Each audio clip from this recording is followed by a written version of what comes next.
All right, now we're talking about the push press.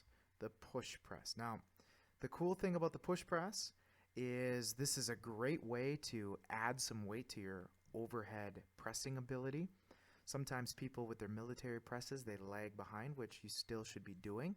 If you haven't seen that video, go check it out. It's called the military press analysis video.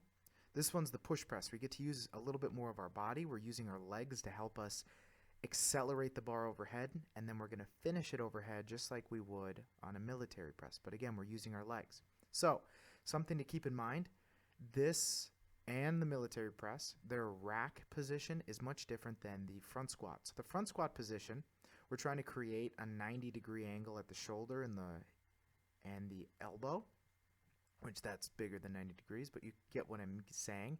On the push press, let's kind of speed this up a little bit. Oh, hello, that was already the push press.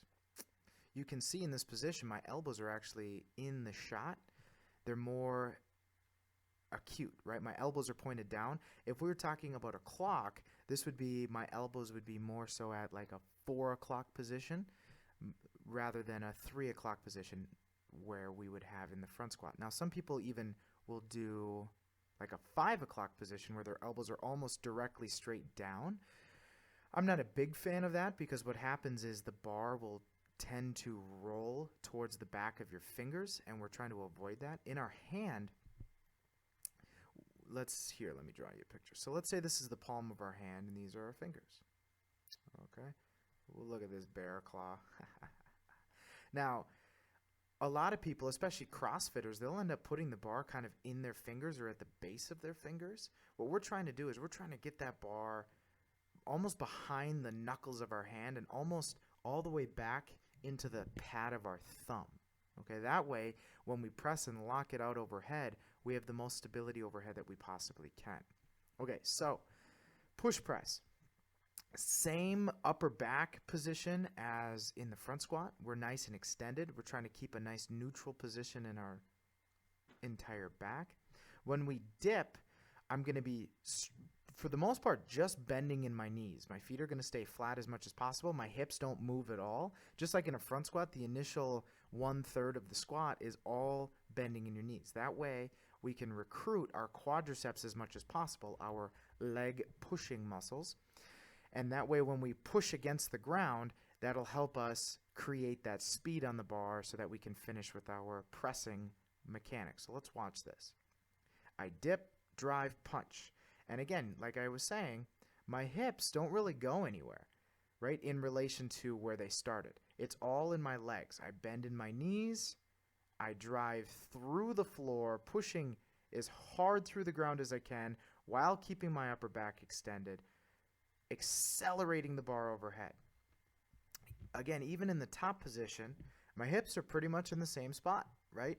I go from driving it with my legs to locking it out overhead. Now, I'm still extending through my upper back. My chest is still nice and tall. I'm avoiding any excessive arching in that thoracolumbar region where we go from our thoracic spine to our lumbar spine.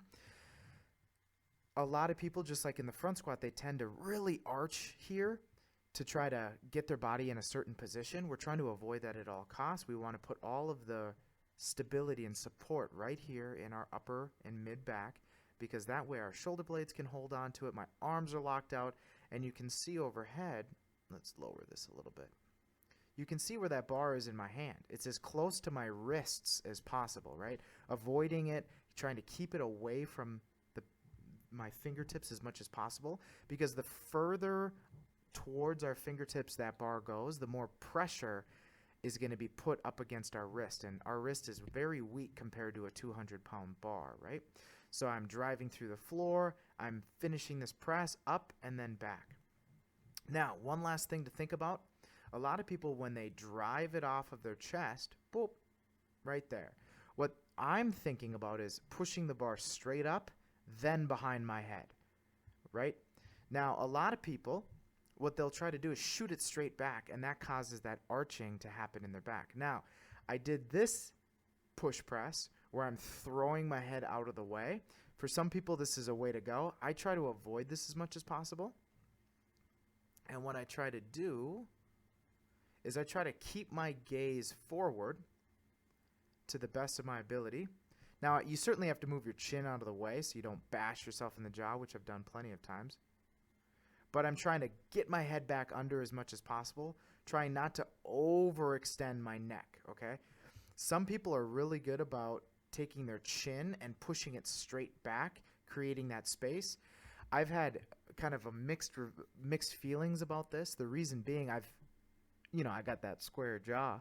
I've hit my jaw on the way up, even just pushing my head back. So I do have to kind of tilt it back some to create a little bit more space for that bar to move around. Again, some people, they do the excessive thing, which is what I show here, which is what we're trying to avoid, where your head like cranks back. You see that? Trying to avoid that as much as possible, because that's just putting excessive stress through your cervical spine, right? Your neck. So again, I push press, I dip drive, push my head back, tilt my chin back just a little bit, just to make sure there's enough clearance, and then it's right back through, finishing overhead. The bar, we try to move it as straight up as possible and just slightly back once it's cleared our forehead. And that is the push press.